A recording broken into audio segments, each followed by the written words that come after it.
Vous vous souvenez certainement de Claude Gueux que nous avons évoqué lors du premier épisode de l'Aube des Mystères. Aujourd'hui, nous revenons sur la vie de ce voleur devenu meurtrier, condamné à mort et exécuté en 1832, ici même.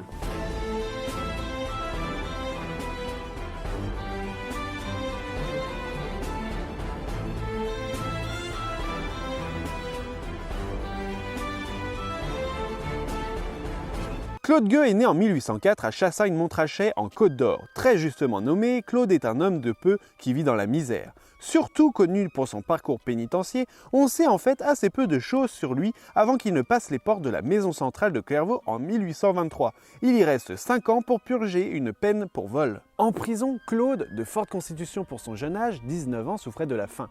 Pour lui, les rations sont trop insuffisantes. Il est décrit comme le pire sujet de la maison, fort à craindre et comme âpre et difficile à se soumettre aux règles.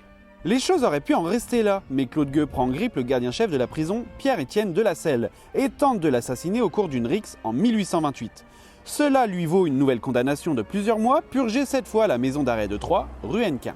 Enfin libre, Claude Gueux revient en Côte d'Or, mais pas pour longtemps. En fin d'année 1829, le vol d'une jument le ramène à Clairvaux avec des circonstances aggravantes pour 8 ans. Là, il retrouve son père, Étienne Gueux, incarcéré en 1830 à Clairvaux pour vol également. Par ailleurs, Claude fait la rencontre d'Albin Félix Legrand, un détenu qui assure la tâche d'auxiliaire. Cette fonction vaut à Albin une double ration qu'il partage avec Claude, toujours tenaillé par la faim. Mais en 1831, Étienne Gueux meurt. Claude recevra 10 francs de M. Salaville, le directeur de la prison, pour payer l'enterrement. Maigre consolation. Puis, pour couronner le tout, il est séparé d'Albin et sa double ration est annulée. C'est la goutte qui fait déborder le vase, et c'est donc à la fin de cette année 1831 que notre homme explose. Il tue le fameux gardien-chef de la Selle à coups de hache avant de tenter en vain de se donner la mort.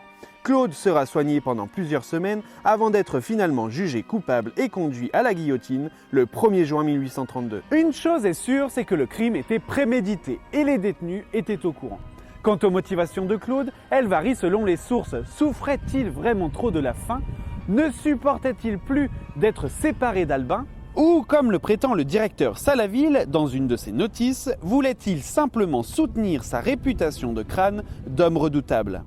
Aujourd'hui encore connu grâce au bref roman de Victor Hugo, 5 ans après le dernier jour d'un condamné, Claude Gueux fait partie de ces criminels qui ont marqué profondément l'aube et l'histoire.